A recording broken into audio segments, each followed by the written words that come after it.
Welcome to the stage, Mr. Sam Franz.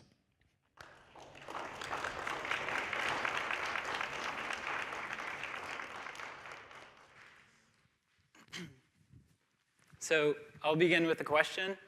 What do you think of when I say high school debate? You probably think of someone standing at a podium like this one, speaking eloquently and persuasively.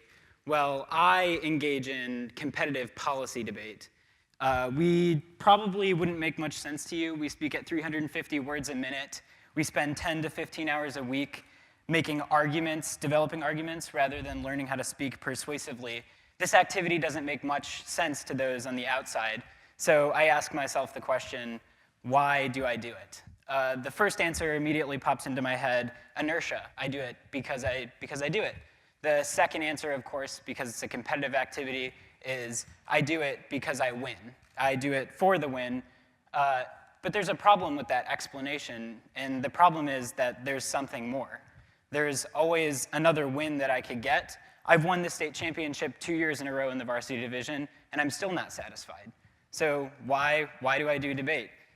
I'd like to emphasize the process of debate over the product. Instead of searching for something more, this is a fruitless project, in my opinion, is that in contemporary social life, we're always getting the next paycheck, the next phone. There's always something more. So why do we do the things that we do? It's because the process that we engage in. I do debate because I like engaging with others, learning about their ideas, developing arguments in different ways. This is the process of debate that is fulfilling for me, rather than the product. And this is the difference, or what I'd like to emphasize here, is that in all aspects of life, we should emphasize the process, not the product. Writers don't write because they want to sell another book. You could always sell another book. They write because they enjoy the process of writing itself. This is why painters paint. They enjoy painting, not because they sell their artwork.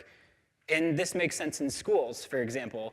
We shouldn't emphasize the grade, the product at the end, but instead the process of learning that occurs. What's valuable about the activities that we do in? I think that this is a framework for how we can evaluate the activities that we do and sort of emphasize the process by which we engage in those activities rather than the product at the end. I'd love to explain the different ways that this interacts with all aspects of life. So if you'd like to invite me back, that would be great. But remember, process over product. Thank you.